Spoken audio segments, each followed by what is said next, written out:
Web development वाली series का ये वीडियो नंबर 4 है और आज से हम यहाँ पे PHP को स्टार्ट करने जा रहे हैं।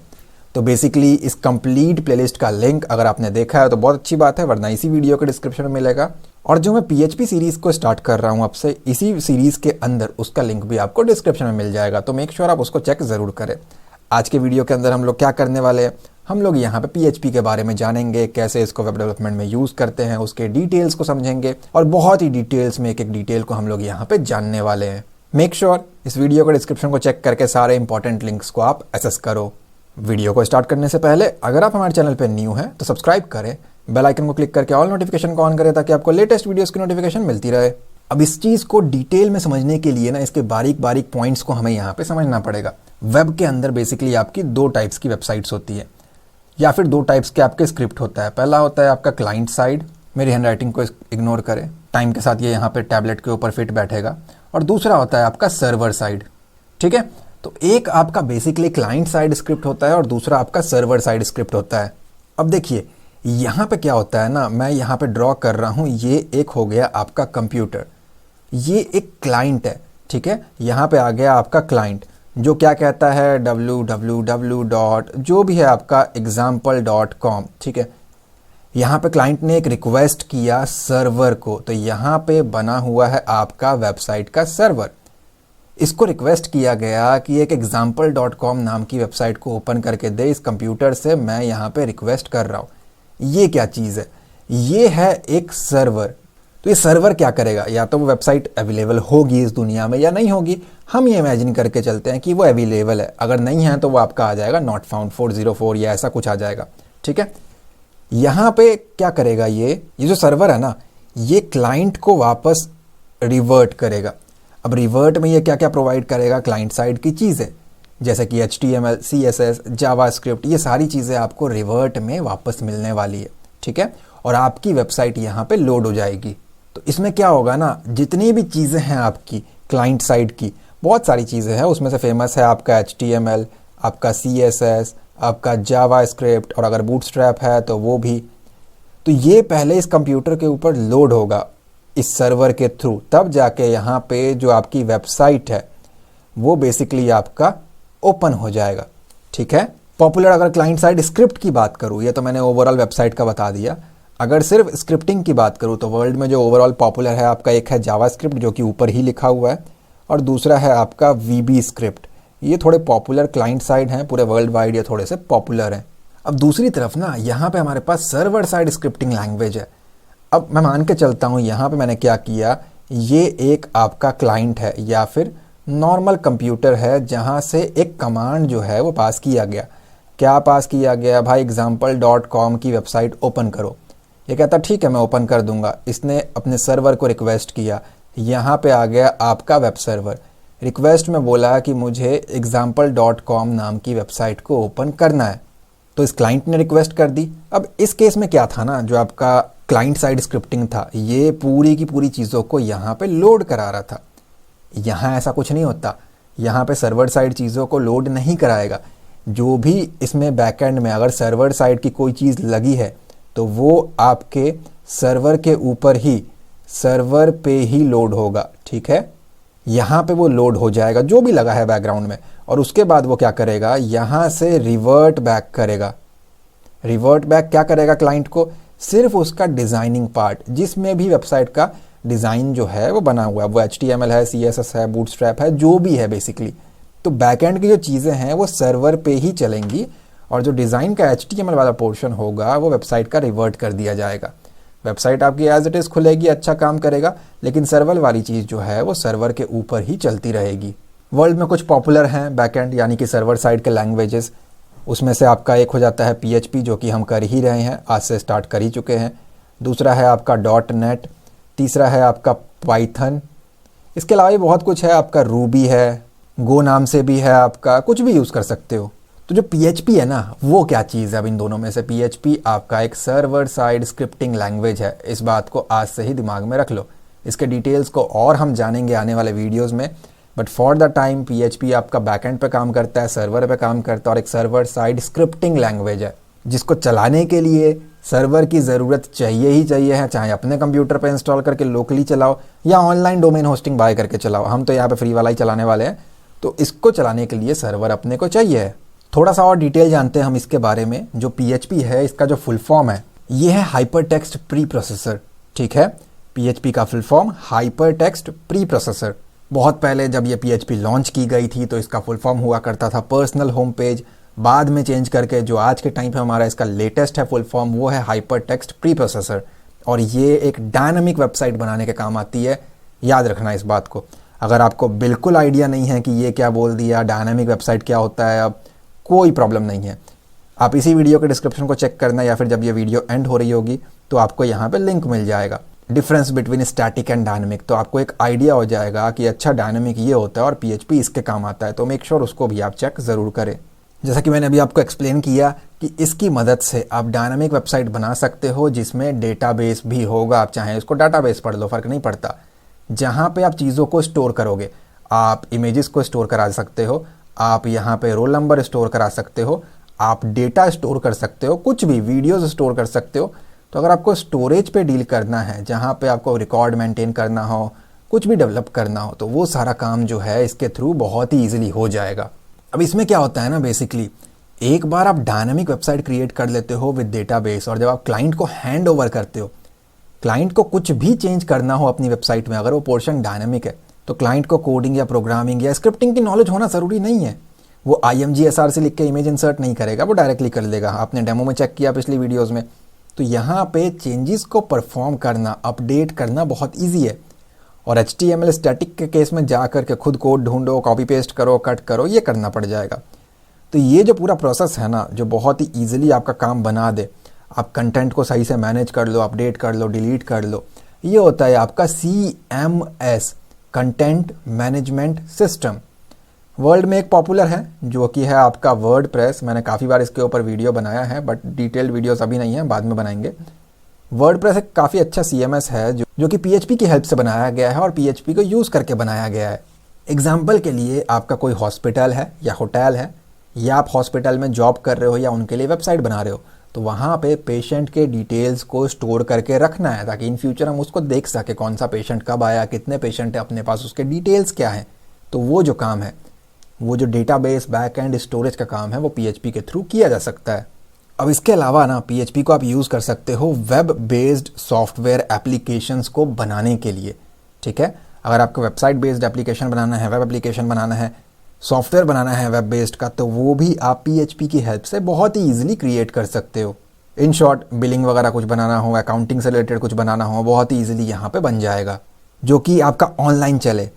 जिससे क्या है ना, अगर अपने ही कंप्यूटर पर रखोगे तो ख़राब होने का चांस है। ऑनलाइन चलेगा वो और सॉफ्टवेयर की तरह एक्ट करेगा, वेब बेस्ड सॉफ्टवेयर रहेगा, ऑनलाइन चलेगा, कहीं से भी एक्सेस हो जाएगा, हर एक कंप्यूटर में इंस्टॉल करके आप उसको चला सकते हो।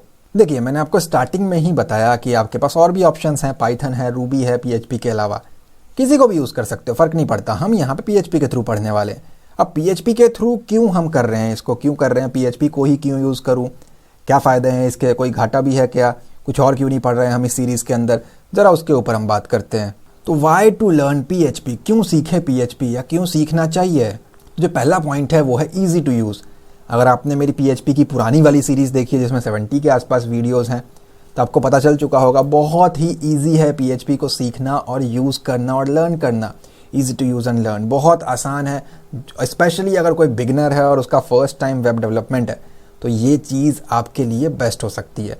PHP को यूज़ करके आप बड़े से बड़ी वेबसाइट बना सकते हो, यहाँ पे कोई फ़र्क नहीं पड़ता।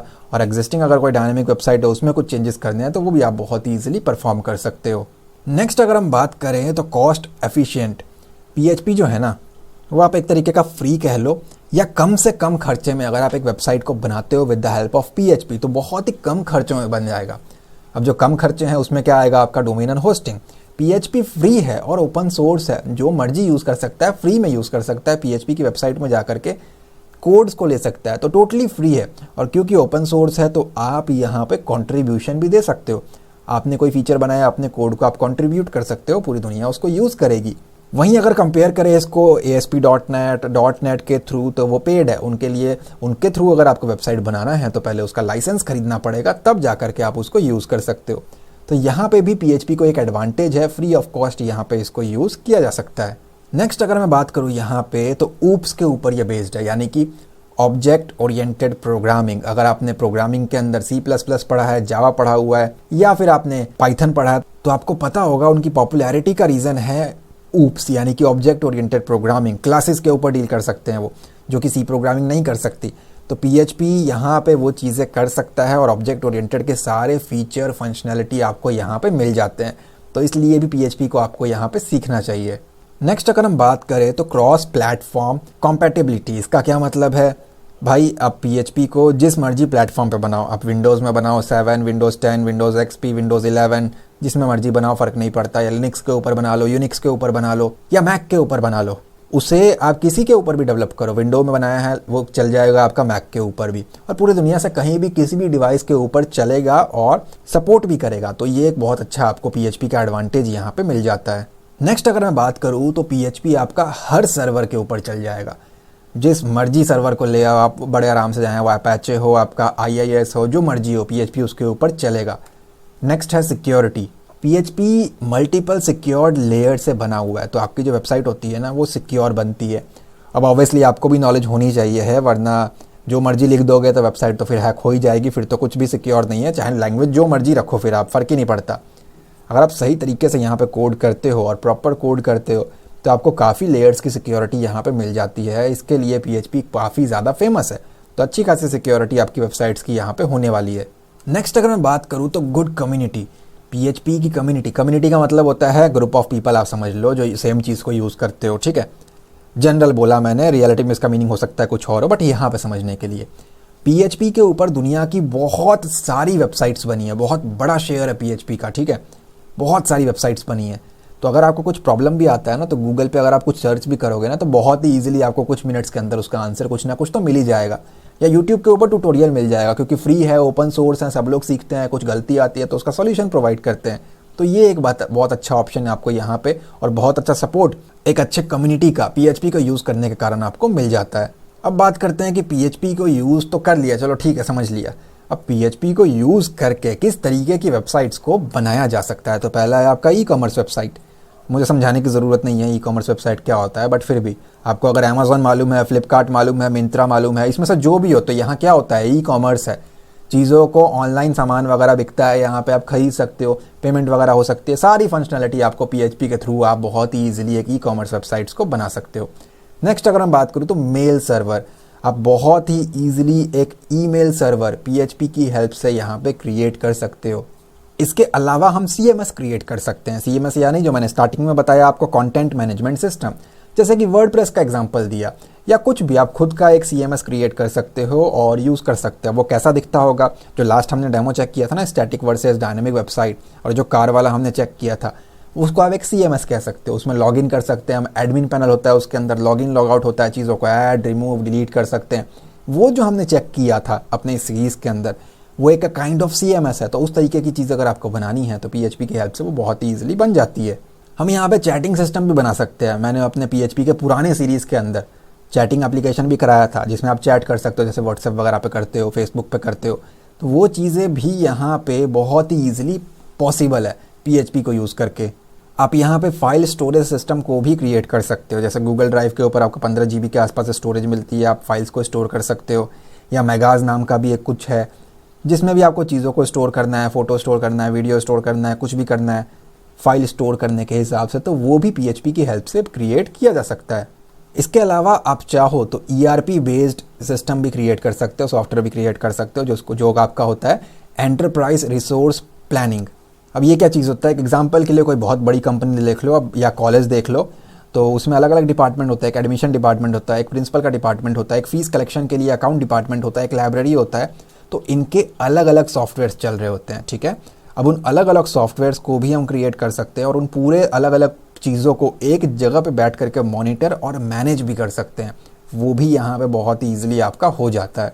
इसके अलावा आप यहाँ पे CRM बेस्ड सॉफ्टवेयर्स बना सकते हो, कस्टमर रिलेशनशिप मैनेजमेंट। अब ये क्या चीज़ होती है, बेसिकली कोई भी दुकान का एग्जांपल ले लो, आप वहाँ पे कोई सामान खरीदते हो, तो आपके डिटेल्स को स्टोर करने के लिए और आपका एक बिल जनरेट करने के लिए, आपके थ्रू एक रिलेशनशिप बिल्ड करे, तो वो जो चीज़ होती है ना, स्टॉक मैनेज करना कि हाँ मेरे पास इतने कंप्यूटर थे, इतना बिक गया, वो सारे छोटे छोटे डिटेल या बिलिंग का एक सॉफ्टवेयर कह लो छोटा सा स्टॉक के साथ, वो आपका CRM होता है। ये भी PHP के अंदर बहुत ही ईजिली क्रिएट किया जा सकता है। कुछ एग्जांपल्स लेते हैं कि दुनिया की जो टॉप कंपनीज़ हैं उनमें से कोई है PHP के ऊपर क्या। अब देखिए, ऐसा नहीं कहूँगा कि 100% PHP पे है, लेकिन हुआ करती थी कुछ साल पहले तक। जैसे जैसे टेक्नोलॉजी एडवांस हुई है, ये भी एडवांस की तरफ बढ़ रहे हैं, बट आज भी PHP का बहुत बड़ा हिस्सा इन वेबसाइट्स के अंदर है। एग्जाम्पल के लिए फेसबुक PHP के ऊपर ही बनी हुई है, इसमें 50 लैंग्वेजेस यूज़ होती हैं, बट PHP भी है, आप ऐसा लेके चलो। विकीपीडिया PHP के ऊपर है। टम्बलर, जैसे आपका ट्विटर, ये वो फेसबुक वगैरह है ना, ऐसा टम्बलर भी है, वो भी। स्लैक, मेलचिप और इट्स, वर्डप्रेस, ये सारी चीज़ें, वर्डप्रेस मैंने बताया आपको, ये तो है ही PHP से बना हुआ। बहुत और भी हैं पॉपुलर। तो ये जो है ना, ये PHP को यूज़ करके बनाई गई है। इसके अलावा कोरा, आप कुछ भी सर्च करते हो तो आंसर कई बार आपको कोरा का मिलता है, वो भी यहाँ पे PHP को यूज़ करके ही बना हुआ है। तो बहुत कुछ है PHP के थ्रू सीखने को और करने को। यहाँ पे आप इस वीडियो के डिस्क्रिप्शन से कंप्लीट प्लेलिस्ट को लें और इस सीरीज़ को सर्च करें, पढ़ें उसको। PHP की भी सेपरेट बना दूंगा, यहाँ पे आप उसको देख सकते हो। नेक्स्ट वीडियोस के अंदर हम इसको एक लेवल और आगे लेकर के जाएंगे। अगर ये वीडियो आपको अच्छी लगी है तो प्लीज़ लाइक करें एंड कमेंट में अपना फीडबैक ज़रूर दें। चैनल पे नहीं हो तो सब्सक्राइब करें, बेल आइकन को क्लिक करके ऑल नोटिफिकेशन को ऑन करें ताकि आपको लेटेस्ट वीडियोस की नोटिफिकेशन मिलती रहे। मैं मिलता हूँ आपसे अगली वीडियो में। Thanks for watching guys.